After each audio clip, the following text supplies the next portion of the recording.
शान्तं पश्यन्नात्मनि मायया बहिरिवोद्भूतं यथा निद्रया यस्साक्षात् कुरुते प्रबोधसमये स्वात्मानमेवाद्वयं तस्मै श्रीगुरुमूर्तये नमः श्रीदक्षिणामूर्तये बीजस्यान्तरिवाङ्कुरो जगदिदं प्राङ्निर्विकल्पं पुनः मायाकल्पितदेशकालकलना वैचित्रचित्रीकृतं मायावीव विजृम्भयत्यविमः योगी वयस्वेच्छया तस्मै श्रीगुरुमूर्तये नमः श्रीदक्षिणामूर्तये तस्मै श्रीगुरुमूर्तये नमः श्रीदक्षिणामूर्तये ॐ सहना भवतु सहनौ भुनक्तु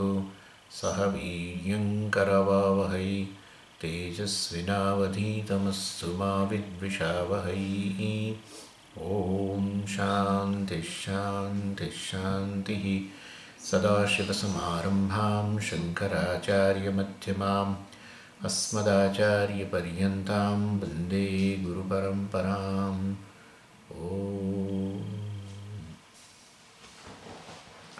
So in the first nine verses of this chapter, Vidyaranya introduced the four factors of inquiry. First is a pramata, the knower. Then pramanam, that knowing process. Third is a prameyam, the object of knowledge. And fourth is this witness consciousness. So during inquiry, he indirectly revealed that the first three happens to be inert, jada, in nature. Means they cannot illumine themselves, they cannot illumine anything else. And so, pramata is also cannot illuminate itself. Pramata is also a portion of the jadam, a portion of the mind. So, achetanam, pramanam also is a portion of the mind. So, therefore, it is also inert. And prameyam, of course, all the objects, they are illumined by pramata. So, basically, they are also jadam. So, pramata is revealed by expression I, ahankara. Pramanam is a knowing process, which will be revealed by the expression in form of some verb. Like I is a pramata, and then I see, I hear, I touch. So that is a knowing process, pramana, in terms of verb, seeing, hearing, etc. That's a pramana bhaga. That's called knowing process. It's a vritti modification basically. And sense objects, of course, are revealed in form of objects, like I see a Swami. So I is basically pramata, the see, that is a seeing process, is a pramanam, and Swami is object of your knowledge, that's called prameyam. So basically all these three are jadam. Then next question is, if all the three are jadam, inert, means they cannot reveal themselves, they cannot reveal anything else also, then who reveal them? Who reveals all the three? So none of this triputi, the triad, the pramata, pramanam and prameyam, none of them is self-effulgent. And and therefore, and they cannot illuminate, as I told you. And so at the same time, the knowing process is going on in a waking state. Right now also it's going on. You are hearing, you are seeing me, etc., etc. So knowing process is going on. All the three are jadam. Then who is revealing this pramata? All that means what is involved in this, in the waking state, in a knowing process. Basically the pramata is there, prameyam is there, and this pramanam is there. All the three are revealed by whom? They are inert. Therefore, they are revealed by this sakshi, the fourth factor. And sakshi is illumining all the three in the knowing process. Since all the three are revealed simultaneously, we say, that is how, how can you say they are revealed simultaneously? Because our expression, When you say I see a Swami, I, the Pramata, the see, the seeing process, that is the Pramanam, and the Swami, all the three are revealed. Otherwise, you cannot use this kind of expression, I see Swami, I smell rose, something. And therefore, all the three are revealed simultaneously. So, Vidyadhyaya, well, concludes that Sakshi, who reveals all the three, has a very unique nature. Sakshi is a self-effulgent. Sakshi need not be illumined by something else, otherwise Sakshi also becomes Jadam, right? Like Pramata, etc. No, no, no. Sakshi is a self-revealing, and well, it is illumining all the three simultaneously. So, and it's not that, yeah, expression in terms of like I see Swami. Well, that is okay. Expression cannot be simultaneously. Expression is a sequential utterance of your sentence I see Swami. In that, you first you say I, then you say see, then you say Swami. Utterance is sequential, but the revelation of all the three are simultaneous. It's not that the Sakshi reveals first Pramata and other two are not revealed. Then Sakshi reveals seeing. Now Pramata has gone into dark. No, and then then Sakshi reveals the Prameyam object world. At that time, the other two go into dark. No, that's not. Well, your expression itself proves I see Swami. Well, all the three are revealed simultaneously. Only utterance is the sequential. Utterance of all the three is sequential. So, this Sakshi illumines all the three, etc., reveals all the three when we say. So that it's this illumination. Let me clarify this thing. Illumination is always in form of knowing. Even we are in a worldly terms also, like certain illuminators are there, certain luminaries are there which illumine, like sun illumines the world, or sun illumines a given object.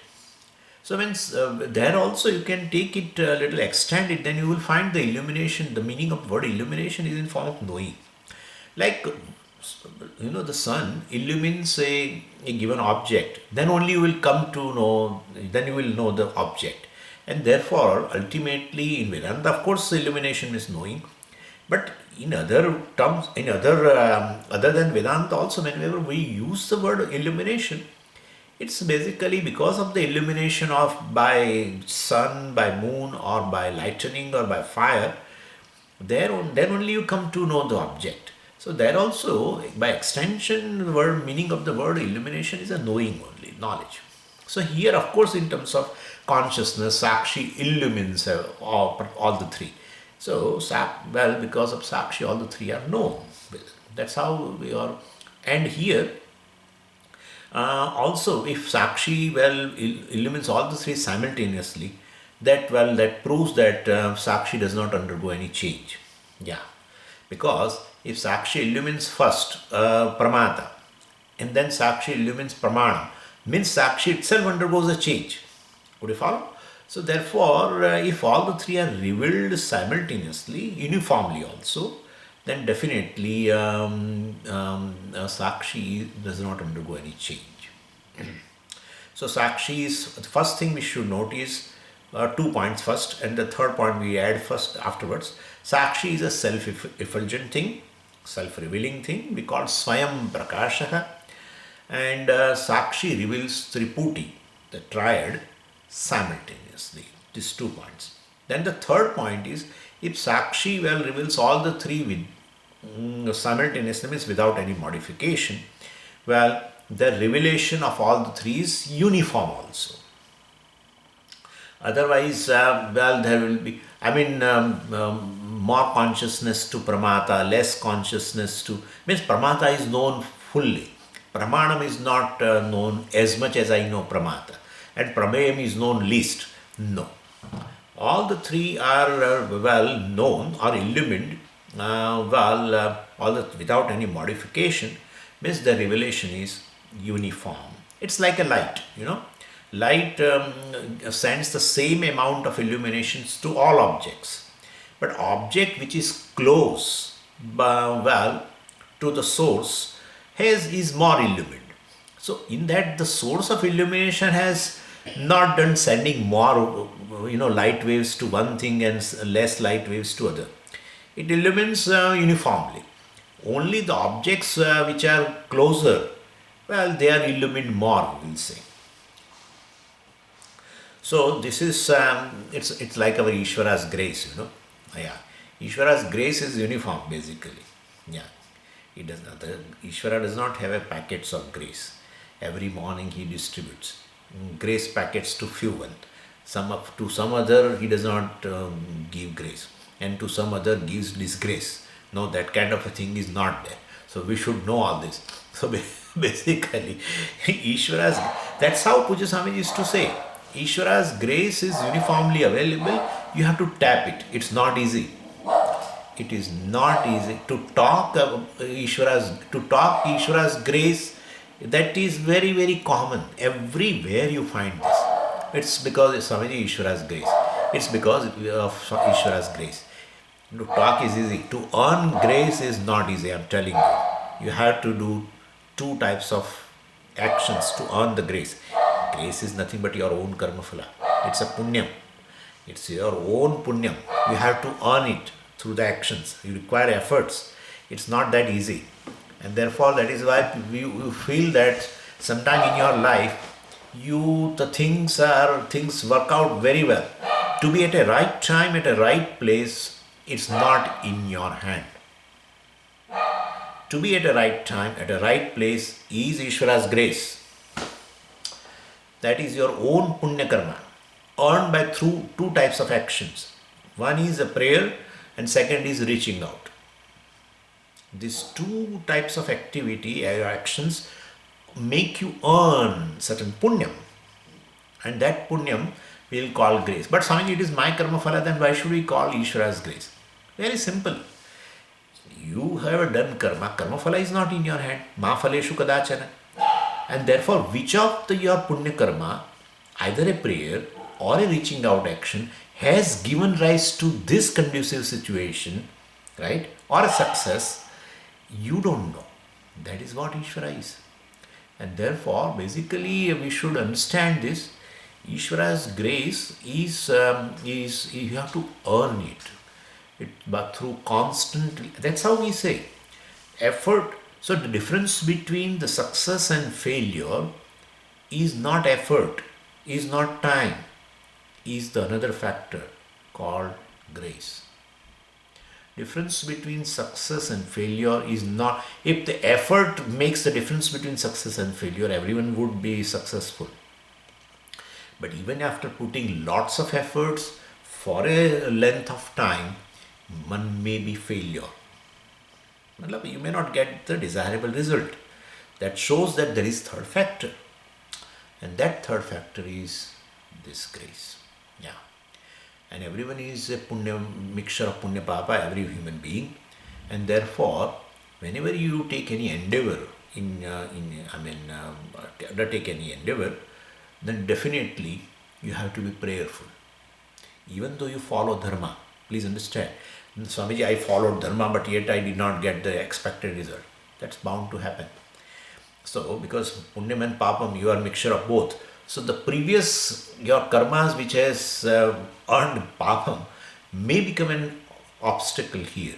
Yeah, may become an obstacle here between you and what you want to accomplish. Yeah. Therefore, to take care of that factor, well, always be prayerful. Even if you follow dharma behind any your endeavor, etc. Kindly understand this. And so basically, anyway, there has no place here, but I just happen to say that. So, if our Sakshi reveals all the three without modification, then that revelation is uniform, and well, definitely. So therefore, we know things partially, etc. We know things fully. We know or we don't know, etc. That gradation is not due to the gradation of the illumination by the Sakshi. Sakshi reveals, or Sakshi basically illumines all the three uniformly. It is kind of a thing not known properly or not known at all, known fully, etc., is due to Pramatru dosha. It may be due to Pramana dosha, or it may be due to Prameya dosha. So, Sakshi, dosha means a certain defects, either in a Pramata or a Pramanam or basically Prameya. And that too mainly we say Pramata because likes and dislikes. That's it. Likes and dislikes distort your perception. No one lives in this world. No one is contacting the world throughout the life as it is, world as it is. No one. No one. If no Swamiji, I know the world as it is, then you will definitely call it as Ishvara. That's what it is. It's a reality that it is Ishvara. But no one, even by for the sake of saying also, no one says this is Ishvara. Therefore, one lives in a distorted perception of the world. So that's a Pramatru dosha. That is what we are saying. Ultimately, to understand everything as a Ishvara, including yourself, you have to take care of your likes and dislikes. That's how we say. Anyway. So these likes and dislikes basically distort your perception, makes you insecure, and all kinds of reaction arises, all due to likes and dislikes. Reactions toward the world, etc. So all jealousy, etc. All this mechanicalness basically. So they just arise under the pressure of likes and dislikes. And they likes and dislikes basically put a pressure on your free will also. And well, that is how your free will is really not free.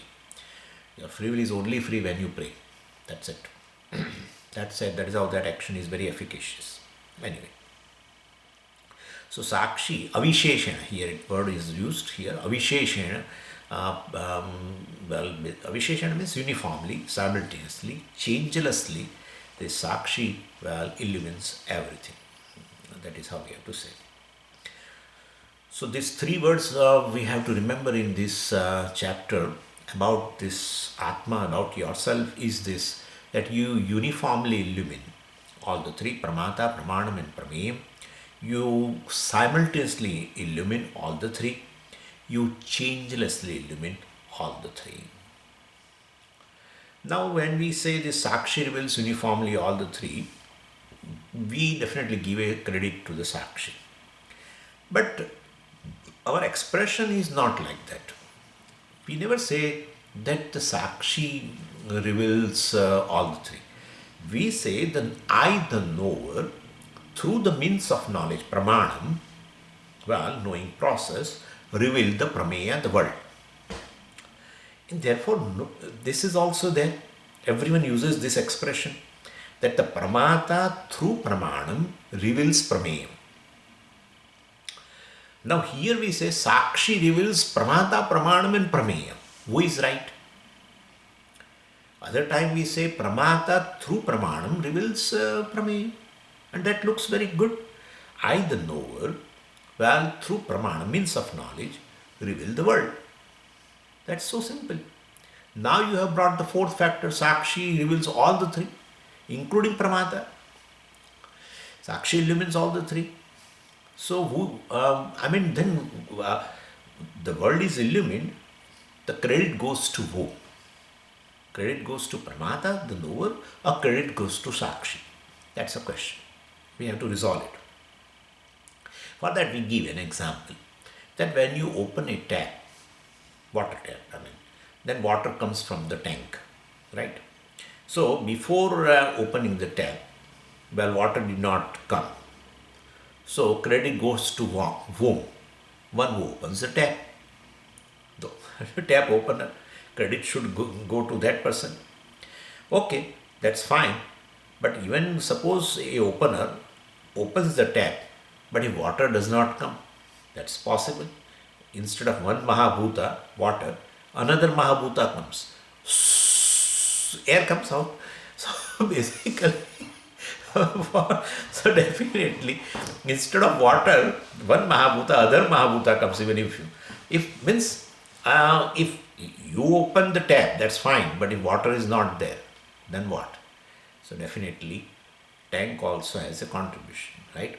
And therefore, both seem to play the role.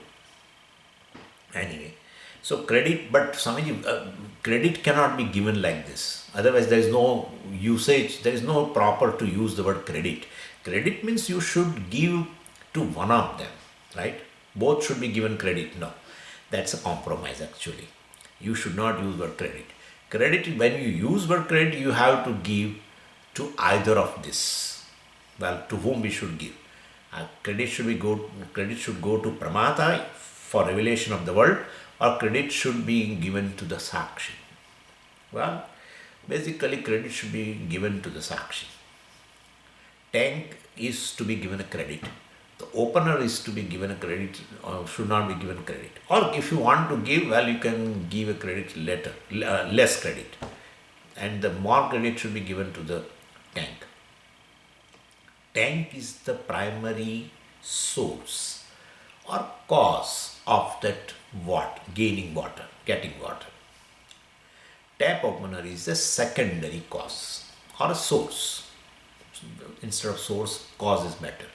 Tap opener is a secondary cause for getting water, definitely. And therefore, so if this world is to be revealed, I mean, world is to be experienced, etc., or known, it's because of ultimately Chidabhasa. That's for sure. Chidabhasa only traveling to the Prameya, right? Chidabhasa, the source of Chidabhasa is what? Source of Chidabhasa even to the Pramata is from the Sakshi, and that Chidabhasa flows through the pipe, through the thought, and go and illumines the object outside. You know very well, we have done this Vritti Vyapti, Phala Vyapti. So basically, the role of Pramata is like a tap opener, because he alone directs the Pramana towards to a relevant sense object. So opening of the tap is done by this Pramata, all right. Whether I should see, I should smell, etc., I should hear, well, Pramata definitely gives a direction by controlling the Pramana. That's fine, because there is a free will.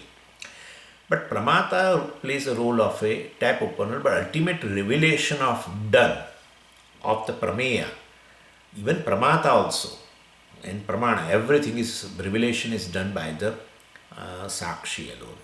So that is why, because Pramata is Jadam, Pramata has two components. We know Pramata is, as I said, a portion of the mind, means that's Aham Vritti. And that Aham Vritti is illumined by Chidabhasa. Right? Aham Vritti, existence of Aham Vritti is by Chidabhasa, please understand. And illumination of the Aham Vritti is also by Chidabhasa. It's like, something is there in a dark place. Water, let us say, is there. And let's say in a cave, a pool of water is there.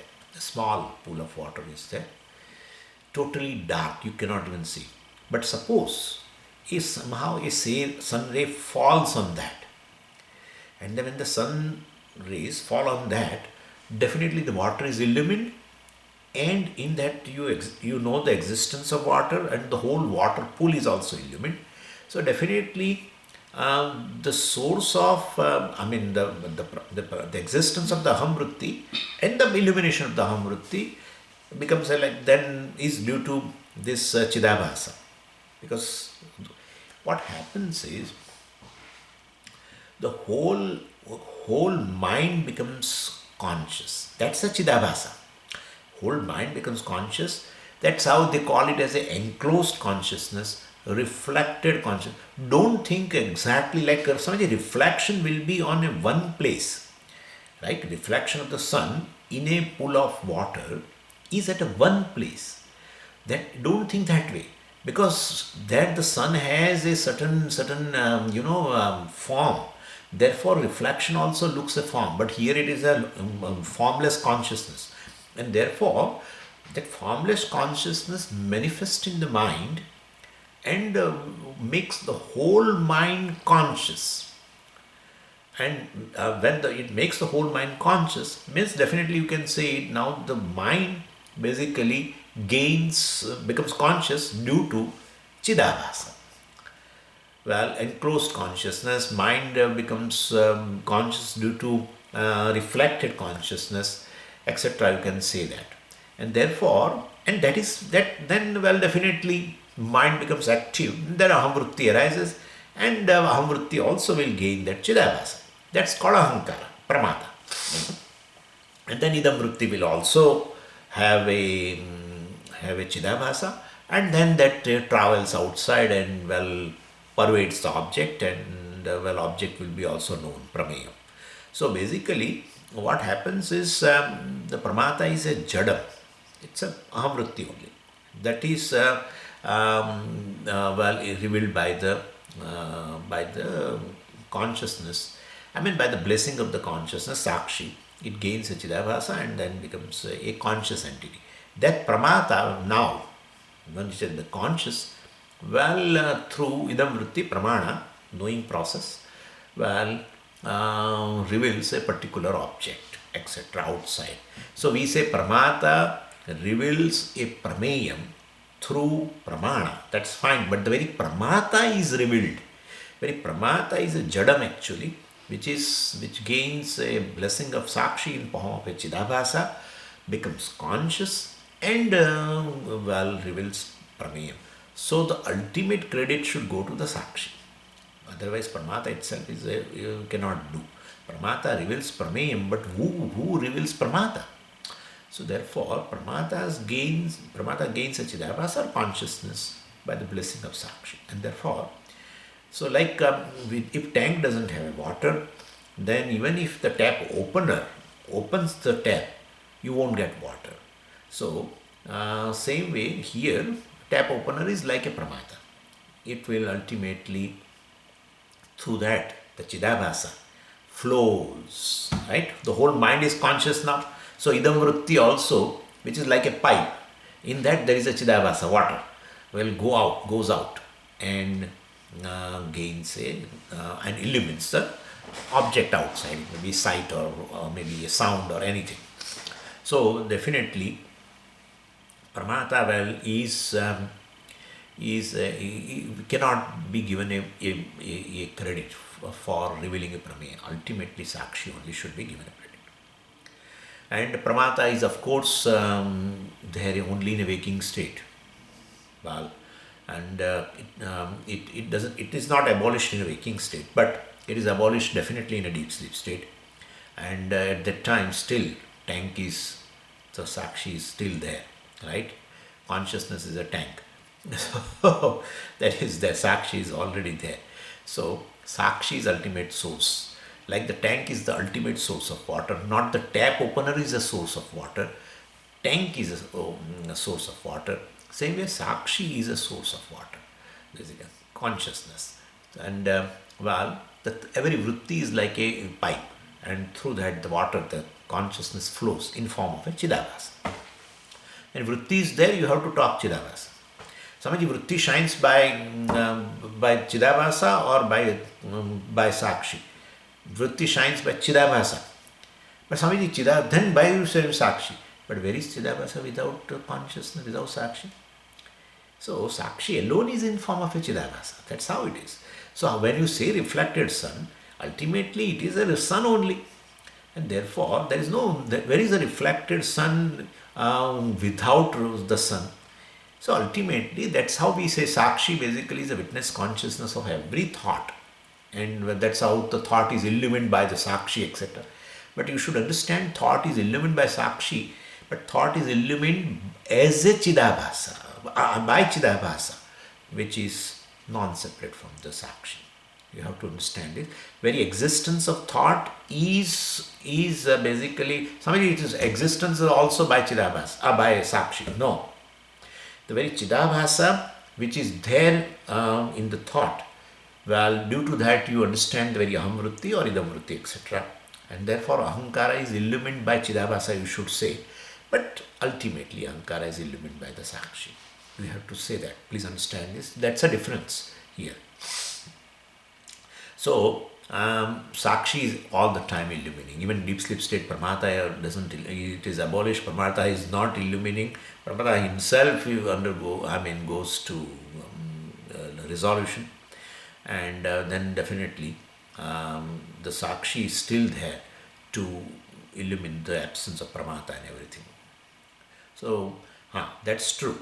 That Sakshi Chaitanya cannot now reach to the objects, Sabda, Sparsha, Rupa, Gandha, etc. So, well, we have to take a role of a Pramata, but it's a secondary.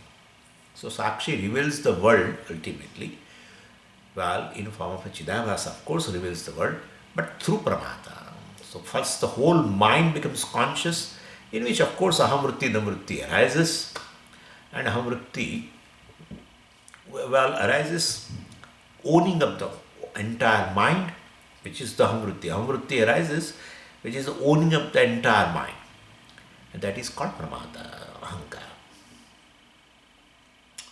So, credit should be given to Sakshi ultimately. This is the message up to the ninth verse. I am doing after a long time, so this is, and then in 10th verse he introduced that he wants to give an example. So he said, Nuttashalastha Deepavat.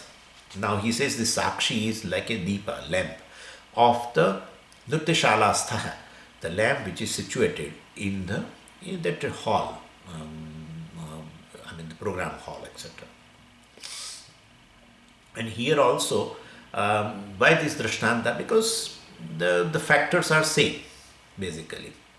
4 factors are there in that program. First is a master who has sponsored the program or who owns the dance troupe, the cultural troupe. So that is a master. And the second one is a dancer. The third is a audience. And fourth is the light. These are the things. So light is equated to Sakshi. Of course, Deepa I told you. The master or the one who owns this troupe, entire troupe, including the dancer, entire troupe, dance, means whoever are there in the dance program, take participation, who are participants, they all are owned by this master. And that is Ahankara, Pramata. And the dancer is a Pramana Bhaga, mind. And audience is a Prameya. And this is the Shranta. Now he explains, along with our what we want to understand in terms of Sakshi and other things, and this triad, etc. There are also 4 things, right? Here also 4 things. Sakshi, Pramata, Pramanam, Prameya. So here also master, dancer, audience, light. So he is equating now between verse number 10 to 15, 11 to 15 you can say. And we saw part of it, and we are on verse number 13. So let us read first. Nirantaram bhasamane kutasthe gnapti rupatah tadbhasa bhasamaneyam buddhir nrityatyanaikadha. So it says here for Sakshi gnapti rupatah. Gnapti rupatah, this tasil pratyaya is in a form of a third case, gnapti rupena. In the form of, it's a ithambhave tritiya. Gnapti rupena means this Sakshi is basically shining and illumining all these 3. Sakshi is shining within this mind as very self-effulgent principle, self-effulgent consciousness. That's called Gnapti rupena. So as Gnapti, as consciousness. So we have to say, so Sakshi is shining in the mind, within mind as a self-effulgent consciousness in order to illumine all the 3. And what he says, how he illumines, etc. Kutasthe bhasamane. Kutasthe bhasamane. Kutasthe means, well, uniformly, without undergoing change, uniformly, simultaneously. I have told you all these 3 things we have to always remember throughout the chapter is uniformly, simultaneously, changelessly. Sakshi illumines all the 3. Uniformly, simultaneously, changelessly. So all meaning you have to take it by word kutastha. Kutastha means, well, which does not undergo any change. But you have to take, well, definitely, because simultaneous is not there, then definitely change will be there. If Sakshi illumines first Pramata, then illumines Pramanam, then definitely there is a change on the part of Sakshi. And if that kind of a thing is there, then there will not be uniform also. Sakshi may be illumining Pramata more, or Pramanam more, or Prameyam more. Something can happen. But if it is a simultaneous, then definitely it is not even change is not there, and uniformly it is illuminating. So, so we add this because ultimately, this illumining, when we say, because what happens is actually when when you use a verb, Sakshi illumines the triad. Now, illumination is an action, and any action involves a change. Action means modification, definitely. Even action itself, we take it in terms of a movement also, and therefore that change is involved. Because Sakshi will have the action will have a beginning also and end also. Action 12 is sequential. Naturally, all thousands of actions you do, you are doing not simultaneously. You are doing one by one. So action, when you say, it has a beginning and end. Action, when you say, it is sequential, and definitely action involves change. Naturally, action involves change. Even in the part of Ishvara, there is a change. Yeah, creation. He creates. Okay. He sustains. Okay. He resolves. So action cannot be the same. Action means there are different types of actions. Therefore, action involves change. Action will be time bound. Action will be sequential. Therefore, Sakshi illumines the triad. Illumination, if you take it as an action, it thinks Sakshi illumines now, not later. Or Sakshi illumines now Pramanam, then sequential. So Sakshi will illumine Pramata, then Sakshi illumines Pramanam, then Sakshi illumines Prameyam. No. And Sakshi cannot, in fact, there cannot be change on the part of Sakshi. Action involves, suppose, a movement. Sakshi cannot have a movement. It's all pervading consciousness. So anyway, so we have to understand this. Even though we use a verb, Sakshi illumines all the three. Illumines is a verb, but here it's a nature. It's of the nature. Sakshi does not illumine. Frankly speaking, Sakshi just does not illumine. Sun does not illumine the world. The world is illumined in presence of sun. That's a better thing. Sun never does. If illumination is an action, any action is born of free will, then sun can decide someday, unfortunately for all of us, not to illumine for 24 hours. Something like that. It can do. Because action definitely is centered on free will. So please understand, it's just a nature. Any self-illumining principle, in its presence, the things which are around, automatically illumined. That is what it is. That's how I always say, and I think I have discussed also, this witnessing business, we have to be very careful. Witnessing is a nature of the Sakshi. It's not that I really, now Swamiji, you guide us in meditation. You show us a witnessing. Witnessing is not an action at all here. In presence, you are all the time present. Sakshi is all the time present, which is self-revealing, self-illuminating. And these thoughts, etc., which are non-separate from it, or all the three which are non-separate from it, the mind and the world basically are non-separate from it, automatically are illumined. Anyway, so basically, so definitely here, even though we use the word, but all other associated features with the action, etc., should not be taken. So Sakshi illumines but it illumines, but it is uniform, it is simultaneous, and it is changeless. Nirantaram, see, Nirantaram, without beginning and end. So Kutasthe bhasamani. So doesn't involve any change, etc., uniform, etc., simultaneously. And Nirantaram, without beginning and end. means constantly illumines.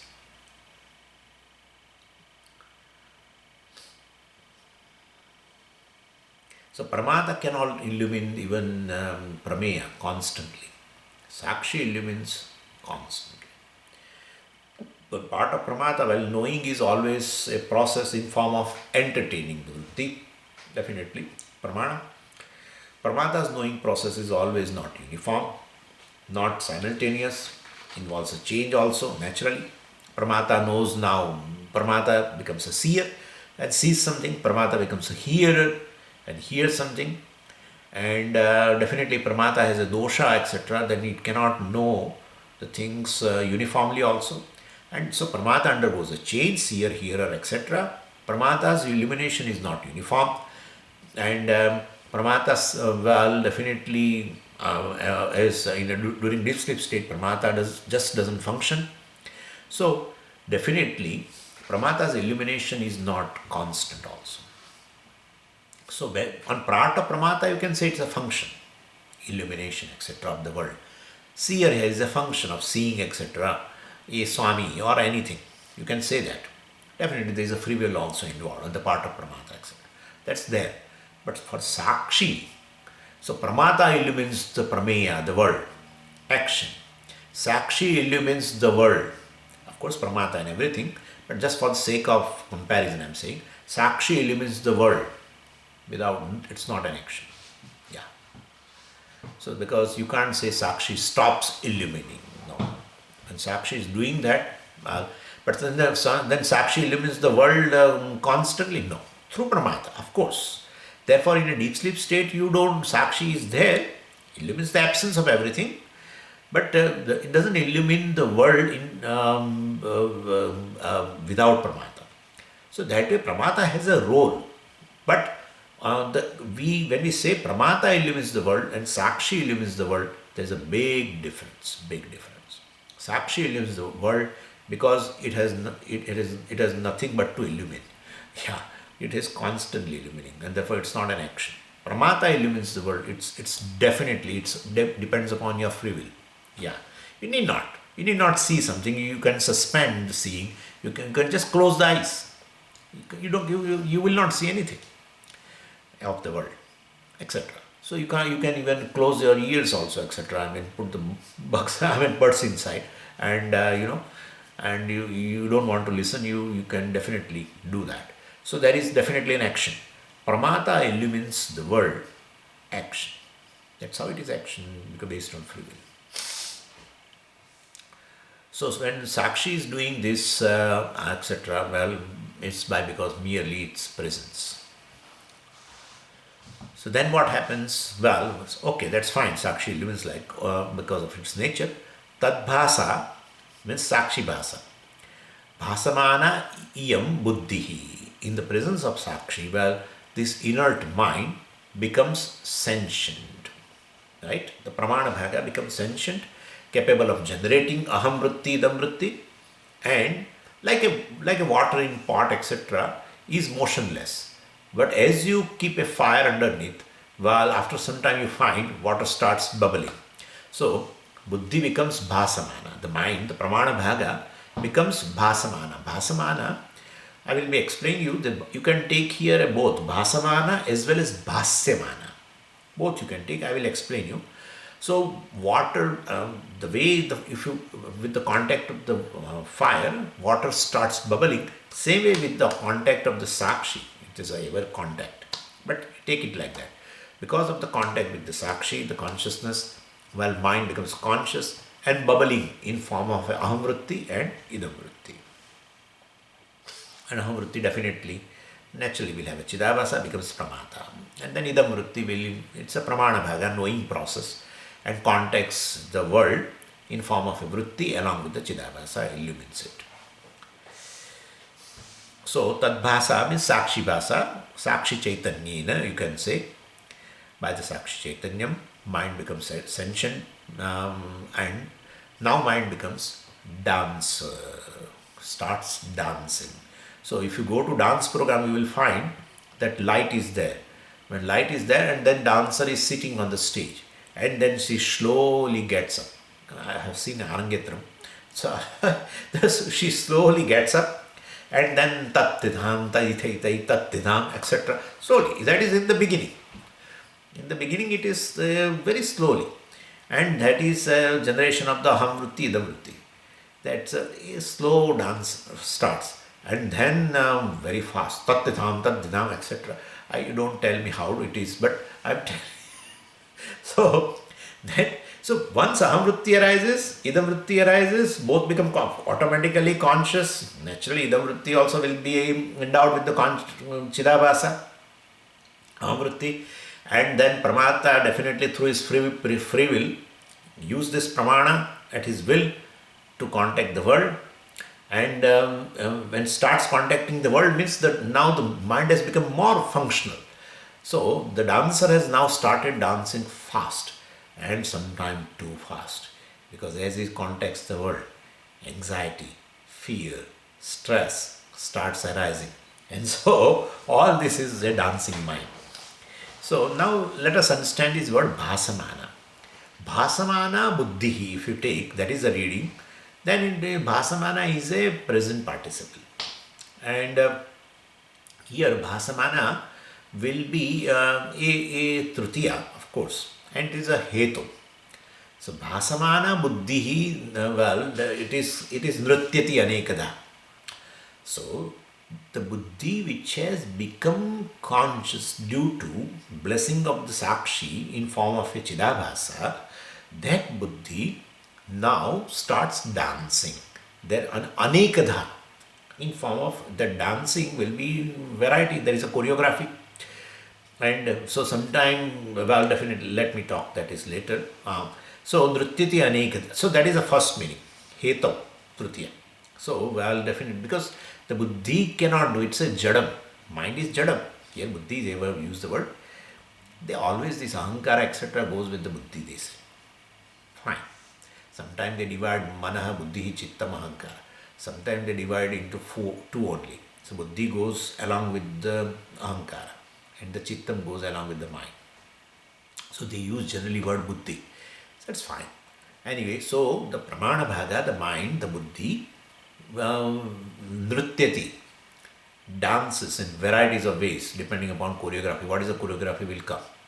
So that dances, but what type of a buddhi? Bhasamana buddhi, which is definitely which has become conscious, etc. It all which is endowed with the chidabhasa. Nrityati aneka. So one is a bhasamana, okay. The second is a bhasyamana. Let us take bhasyamana buddhi. Then it is a present passive participle. Bhasamana present participle. Then it is a, you have to take bhasamana as a hetu. Actually, buddhi dances. What is the hetu? Bhasamana, because it is conscious. Okay. Now bhasyamana buddhi is buddhi which is illumined. Present passive participle. So buddhi which is illumined. Bhas dhatu means to illumine. Bhasyamana. Well, bhasate. It's a bhas dhatu. It's the first conjugation atmanipada. Bhasate. Suryaha bhasate, etc. So then if you say bhasyamana, means it is illumined. The buddhi which is illumined. Naturally, buddhi is illumined. Buddhi is illumined by what? Sakshi, which is present there. Sakshi is ever present in the buddhi. That is, therefore, the buddhi which is illumined by the sakshi now dances in various ways. So, dances manifold, because depending upon choreography. So, hands, eyes, fingers, etc., legs, of the dancer you have seen, they start moving. And there are some slow dances also, like a kuchipudi, etc., kathakali, where they move round and round, round and round. And the Bharatanatyam, etc., means we feel the stage will be broken. If it is a wooden stage, the way sometimes I have seen certain male dancers, Bharatanatyam, my God, in Ahmedabad itself, the Darpana Academy is there of Mrinalini Sarabhai. She trains basically all these dancers, and these people, especially the male dancers, my God, they jump and jump on the whole stage. So, what happens is, depending upon the dance, well, you will find this dancer, the mind moves slowly. Someone's mind moves slowly, quietly. Someone's mind is all the time, like a Bharatanatyam. Or they always go in a fast track. Their mind thinks too much. The person says one sentence and he thinks on it too much and he reacts also. Oh, you have said this to me. She says, I didn't mean it. I just said this like that. So basically, so someone's mind, the dancer, moves fast, and someone's mind, well, is like a Kathakali, etc. So anyway, so buddhi means this pramana bhaga of the mind, which, well, becomes conscious naturally. Aham vritti, the vritti arises. So Swamiji, but when buddhi remains inert and when consciousness starts giving a blessing in form of a chidabhas, that when never comes. As the buddhi arises from the consciousness, well, in the waking state, as morning, well, it just arises. It's automatically conscious. Because buddhi is never separate from the consciousness. Nothing in the world is separate from consciousness. And therefore, buddhi is also not separate from the consciousness. Therefore, there is no question of when buddhi is illumined by the Sakshi. Never drop it. Forever, for the lifetime you drop this. When buddhi is illumined, that question never arises. Yeah. Then everything is Swamiji non-separate from the consciousness. Then everything should be like buddhi only. If buddhi is non-separate from the consciousness, buddhi is conscious. You said bhasamana buddhi also. Therefore, everything is non-separate from consciousness. Everything should be conscious. No, this is buddhi. This is buddhi, not mobile. Yeah. There is a difference between a mobile and a buddhi. Both are Panchamahabhutas, okay? But here it is a different thing. It's a very Swachh Dravya, we have already seen. Buddhi has that capability of manifesting consciousness. That's what we say. That's how we said the consciousness, the Brahman, in terms of Brahman we say outside. Brahman, which is Jagat Karanam, enters in this body. When enters into body, the pravesha is what? Nothing but this consciousness which is all pervading cannot enter. Entry means an action. Entry is an action. And if action is there, means movement is there. Means it enters into a place where it was not before. That kind of a thing never occurs for the consciousness, Atma. And therefore, how will you understand this pravesha? There's a big discussion, huge discussion by Bhashyakara on to explain this pravesha of this Atma into the body. Because everything is ultimately from Atma. Then this Panchamahabhuta has come from the Atma. Therefore, it is in the form of a Panchamahabhutas. Then where is a question of then entering into body? Body itself is Atma. Then where is a question of entry? Oh, Bhashyakara did a big discussion in the 6th Anuvaka of the 2nd chapter of Taittiriya Upanishad. It's just obtains. Consciousness, which is Jagat Karanam, obtains. You can know that Jagat Karanam Brahma in buddhi. That's where it manifests. Other things looks very jadam. And that is how it is.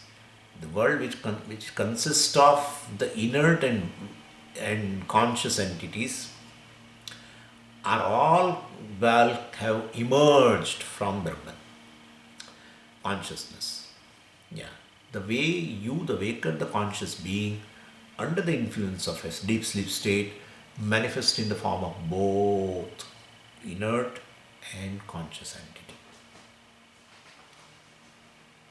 You remaining waker without undergoing any change, under the influence of ignorance, deep sleep, manifest in the form of Vijnanam, Satyat, this Niruktam, Aniruktam, Nilayanam, Anilayanam. That's where it has been very beautifully discussed that. So Jagat Karanam, where you know the Jagat, there you know the cause of the Jagat. Where do you know the Jagat? The Buddhi. Then where do you know the Karanam, the cause of the Jagat? There itself. Where you know the effect, there itself you can know the cause. Cause you cannot know somewhere else. Right? Where the pot is known, there itself the cause of the pot is known. The clay. Clay is known somewhere else and pot, the effect is known somewhere else. Cannot be. So where you know the entire Jagat is this Buddhi, there itself you know the cause of the entire world. Same thing. Therefore, the pravesha is the upalabdhi. Basically, pravesha means that is where you know this Jagat Karan. Brahma is the very sakshi. That sakshi alone manifests as ahankara, pramata, and then pramena, everything is known. Anyway, verse 40. Okay, I think we'll do it next week. Friday, sorry. Om Purnamadav Purnamidam Purnat Purnamudachyate Purnasya Purnamadaya Purnamevavashishyate. Om Shanti Shanti Shanti. Hari Om Shri Gurubhyo Namaha. Hari Om.